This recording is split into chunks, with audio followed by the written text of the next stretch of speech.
वागले sir, अपनी जान की कुछ तो परवाह किया करो। आप ही ने तो सिखाया सब ट्रेनिंग कॉलेज में। आप जैसा एक जिंदा रहेगा, हमारे जैसे हजारों तैयार होते रहेंगे। और आपके सिवा मेरा है कौन इस दुनिया में। I am proud of you. Thank you sir. Jeevanlal Tandel, तुम्हारी सरकार किसके बलबूते पर बनी? आपके, प्रलयनाथ जी, आपके बलबूते पर। तुम होम मिनिस्टर किसके दम पर बने? आपकी मंजूरी के बिना इस राज्य में मिनिस्टर का पोर्टफोलियो कौन संभाल सकता है? ये सब आपकी ही कृपा है प्रलयनाथ जी। अच्छा, फिर वो खाकी वर्दी वाला रुद्र प्रताप चौहान इस खेत की मूली है? उसने हमारा सोने चांदी का धंधा बंद करवा दिया। हमने गुस्से का घोट शराब में मिलाकर पी लिया। उसने हमारे जुए खाने, शराब के अड्डे, जिस्म फरोशी के धंधे सब चौपट कर दिए। मैंने अपने गुस्से को आंखों की लाले में लाके डुबो दिया। यह सब तो मैंने बर्दाश्त कर ही लिया, मगर मेरी जिंदगी के आखिरी मकसद को नाकाम करने की उसकी कोई भी कोशिश अब मैं बर्दाश्त नहीं कर पाऊंगा। मुझे 24 घंटे के अंदर उसकी ट्रांसफर चाहिए। क्षमा कीजिए प्रलयनाथ जी, यह कदाचित नहीं हो सकता। मैं हाई कमांड से भी इस मामले में चर्चा कर चुका हूं। रुद्र प्रताप का ट्रांसफर असंभव है। जो संभव होता है उसे हम जैसे सत्यवादी पुलिस ऑफिसर की मदद से गुंडा स्वामी आप संभव कर सकते हैं। क्या मतलब?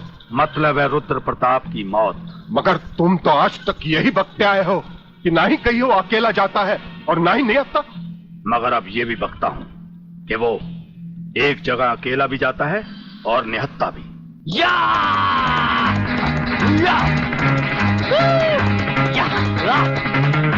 अरे लगाम खींचो खींचो खींचो। Halt halt halt. अरे वाह बेटा वाह, अब तुम परफेक्ट राइडर हो गए हो। चलो रेस लगाते हैं। मैं तुम्हें आधे रास्ते का हैंडीकैप देता हूँ, तुम आधा रास्ता पहुंचोगे, मैं यहां से स्टार्ट लेता हूँ। चलो दादा।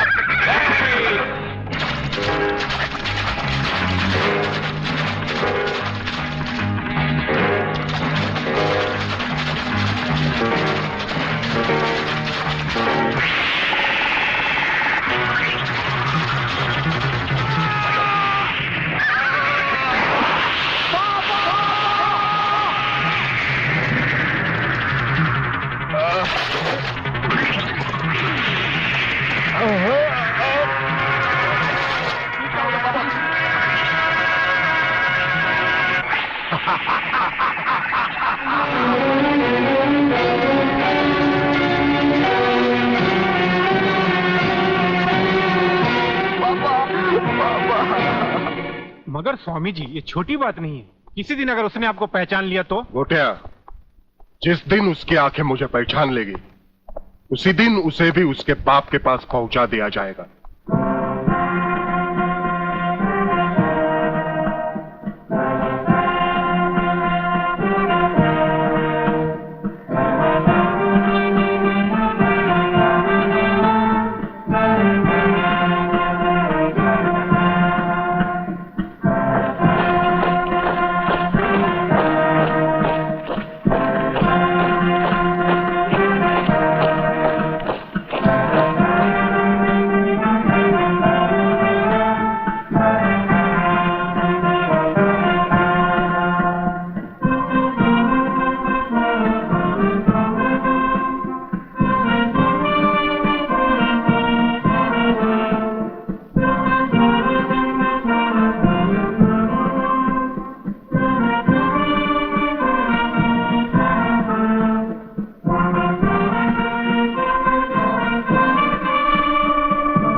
आज मिल गया एक और सच्चाई का पुजारी मिट्टी में।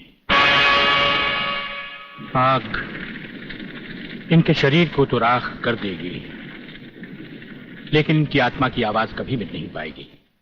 पुलिस डिपार्टमेंट के इतिहास में डीआईजी रुद्र प्रताप चौहान का नाम सुनहरे अक्षरों में लिखा जाएगा। बहन, भगवान की मर्जी के सामने इंसान बेबस है। मुझे आपके परिवार के साथ पूरी हमदर्दी है। बहुत हो गई हमदर्दी। मंत्री साहब, ये भाषण बंद कर दीजिए। कुछ ही दिनों के बाद आप ही के डिपार्टमेंट के लोग जब इनका घर खाली करवाने जाएंगे ना, तब मैं पूछूंगा आपको हमदर्दी के बारे में। Bagle, control yourself. जब तक हमारे डिपार्टमेंट के गद्दार और खादी के कपड़े के पीछे छिपे हुए दरिंदे जिंदा रहेंगे ना, ये चिताएं ऐसी ही जलती रहेगी, एक के बाद एक। कुछ चंद सिक्के मिलेंगे भाभी को सरकार की तरफ से भविष्य के लिए। Bagle, stop it. बोलने दो इसे, ठीक ही तो कह रहा है। लेकिन मैं वचन देता हूं कि डीआईजी रुद्र प्रताप की कुर्बानी व्यर्थ नहीं जाएगी। मैंने दिल्ली में केंद्र सरकार से बात कर ली है। इनकी हत्या की तुरंत ही न्यायिक जांच होगी। आज तक कौन सी कमेटी ने सही जांच करके मुजरिम को सजा दी है? यह आपकी कमेटी समिति की जांच की फाइलें होती है ना, ये ढुलमुल सरकार बदलते ही गुम हो जाती है। न्यायिक जांच करेगी दिल्ली, अंधी और वैरी दिल्ली। ये दिल्ली बस मुंह है इसलिए पटर पटर करती रहती है। ये करना है, ये होना चाहिए, हमें दिखाना है। बस दिल को तसल्ली देने के लिए अच्छा लफ्ज है दिल्ली। इंस्पेक्टर वागले, मैं तुम्हें सस्पेंड करता हूं। बस सस्पेंड होते होते मैं थक गया हूं। निकाल दो मुझे नौकरी से। सच्चे पुलिस की या तो मौत होती है या तो सस्पेंड किया जाता है। इस वर्दी ने मेरे हाथ काटे, वरना एक एक गले चीर देता मैं।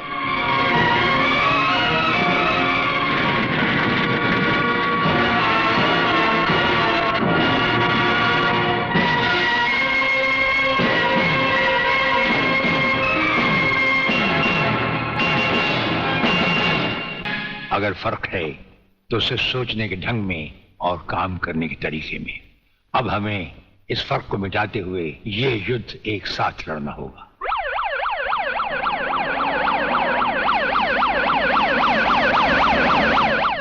मुझे अपनी जान की तो परवाह नहीं है, लेकिन आप इस तरह खुलेआम गाड़ी में घूम रहे हैं, ये खतरा मैं उठा नहीं सकता। जिस गाड़ी में तुम बैठे हो ये मामूली गाड़ी नहीं।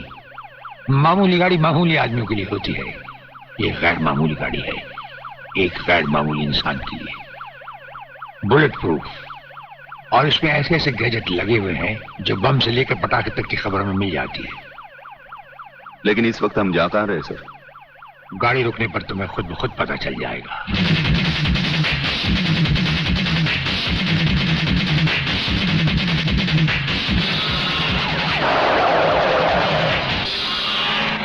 वागले, यहां हमारा घर है।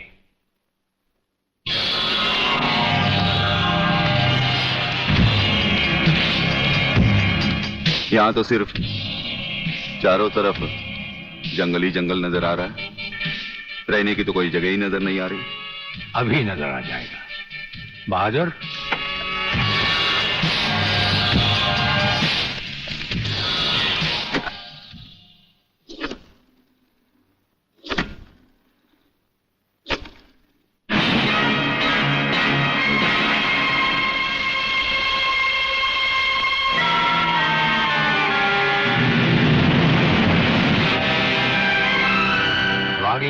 ये ऐसा बंकर है जिसका अता पता सिर्फ हमें या एक हमारे खास आदमी खबरीलाल को है, और आज से तुम्हें होगा।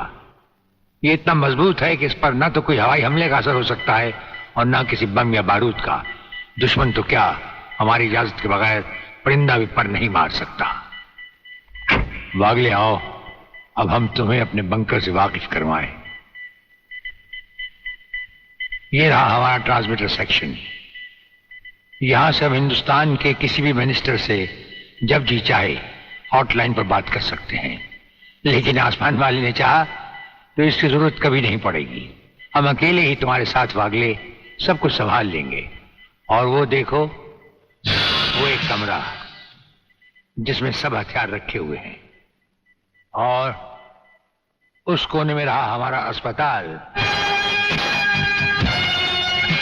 यहां हर लाए दुश्मन का सीटी स्कैन करके उसकी अंदरूनी बीमारियों को बाहर निकाला जाता है। मुझे छोड़ दीजिए ब्रिगेडियर साहब। मैं सच कहता हूं, मैं प्रलयनाथ के बारे में कुछ नहीं जानता। मुझे छोड़ दीजिए ब्रिगेडियर साहब। और छोड़ तो तुम्हें जरूर देंगे, लेकिन तुम मोटे बहुत हो, थोड़ी चर्बी कम होने के बाद। ये अस्पताल मेरे हवाले कर दीजिए सर। चर्बी कम करने के बहुत से तरीके मुझे मालूम है। हाँ, गुड बागले।